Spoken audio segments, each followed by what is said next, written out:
এ পর্যায়ে আমরা পাঠ্য বইয়ের 84 পৃষ্ঠার একক কাজ সম্পর্কে আলোচনা করব।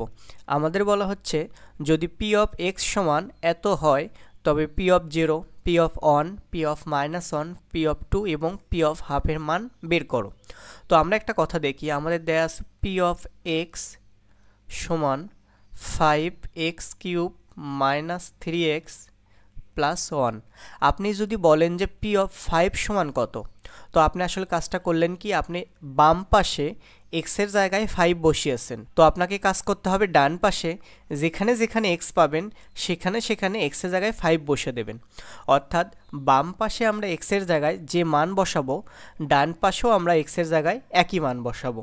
যেমন আমরা প্রথম পদের ক্ষেত্রে আমরা দেখছি পি অফ 0, অর্থাৎ এক্সের জায়গাতে আমরা বসালাম 0, তো ডান পাশে যেখানে যেখানে এক্স পাবো সেখানে সেখানে 0 বসাবো।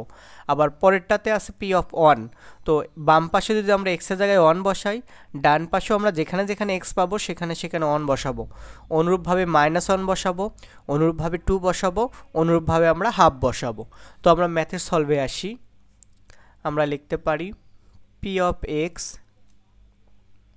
সমান 5x³ - 3x + 1। তো আমরা প্রথমে বের করি পি অফ 0, আমরা লিখতে পারি পি অফ 0। তো আমরা বাম পাশে এক্সের জায়গায় 0 বসাইছি, তো ডান পাশেও আমরা এক্সের জায়গায় 0 বসাবো। তো আমরা লিখতে পারি 5 × 0 - 3 × 0 + 1।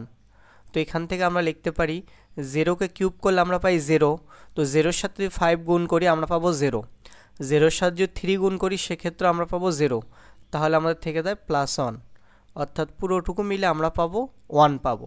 আবার আমরা বের করি পি অফ 1।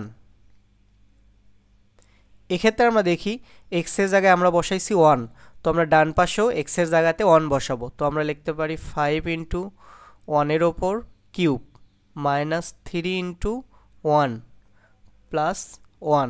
আমরা এই ক্ষেত্রে ইনটু আসলে গুণ বোঝাচ্ছি, এখানে গুণ হবে এগুলো। আপনি আবার যদি দশমিক ভেবে নেন সেক্ষেত্রে সমস্যা। তো এখান থেকে আমরা লিখতে পারি 1কে যদি কিউব করি আমরা পাবো 1, 1-এর সাথে 5 গুণ করলে আমরা পাবো 5, 3 আর 1 গুণ করে আমরা পাবো 3 + 1। তো আমরা এটা যোগ করি, 5 আর 1 যোগ করে হয় 6, তো আমরা লিখতে পারি 6 - 3, তো 6 থেকে 3 বাদ দিলে আমরা পাবো 3। আবার আমরা বের করি পি অফ -1, এখান থেকে আমরা লিখতে পারি 5 গুণন -1-এর ওপর কিউব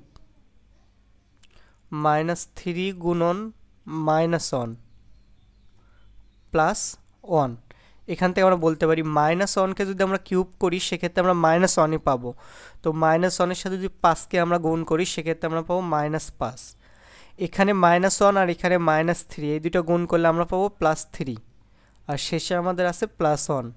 তো এখান থেকে আমরা লিখতে পারি -5 আর এই +3 আর +1 এই দুটো যোগ করে আমরা পাবো +4। তো এখানে আমরা বিয়োগ করে আমরা পাচ্ছি -1 পাচ্ছি। আমাদের দেওয়া আছে পি অফ 2, তো আমরা এখানে লিখলাম পি অফ 2। তো ডান পাশে আমরা এক্সের জায়গাগুলোতে 2 বসাবো, তো আমরা লিখতে পারি 5 × 2-র ওপর কিউব -3 × 2 + 1। এখান থেকে আমরা লিখতে পারি 5 × 2কে যদি আমরা কিউব করি সেক্ষেত্রে আমরা পাবো 8, -3 আর 2 যদি গুণ করি সেক্ষেত্রে আমরা পাবো 6 + 1। এখান থেকে আমরা লিখতে পারি 5 আর 8 গুণ করে আমরা পাচ্ছি 40, -6 + 1, 40 আর 1 যোগ করে আমরা পাবো 41 -6, তো 41 থেকে 6 বাদ দিলে আমরা পাবো 35। শেষে আমাদের বের করতে বলা হচ্ছে পি অফ হাফ, তো আমরা লিখতে পারি পি অফ হাফ সমান, আমরা এক্সের জায়গাগুলোতে হাফ বসাবো, তো আমরা লিখতে পারি 5 × হাফ পুরোটার ওপর কিউব -3 × হাফ + 1। এখান থেকে আমরা লিখতে পারি 5 × 1কে যদি কিউব করি সেক্ষেত্রে আমরা উপরে পাবো 1, আর নিচে 2কে যদি কিউব করি সেক্ষেত্রে আমরা পাবো 8, মাইনাস এই 3-এর সাথে যদি হাফ গুণ করি সেক্ষেত্রে আমরা পাবো 3-এর নিচে 2 +1। পরের লাইনে আমরা লিখতে পারি 5 আর 1/8 এই দুটো যদি গুণ করি সেক্ষেত্রে আমরা পাবো 5-এর নিচে 8 -3-এর নিচে 2 + 1। আমরা যদি লসাগু করি আমরা নিচে পাবো 8 আর উপরে পাবো 5, এই 2 দ্বারা যদি 8কে ভাগ করি সেক্ষেত্রে আমরা পাচ্ছি 4, 4 দ্বারা 3কে গুণ করলে 3 4 12, এই 1 এর সাথে 8 গুণ করলে আমরা পাবো 8। আমরা উপরে পাচ্ছি 8 আর 5, এই দুটো যদি আমরা যোগ করি সেক্ষেত্রে আমরা পাবো 13 বিয়োগ 14 ডিভাইডেড বাই 8। তো উপরে আমরা বিয়োগ করে পাচ্ছি -1 আর নিচে আমরা পাচ্ছি 8, অর্থাৎ এর মান হবে আমাদের -1/8।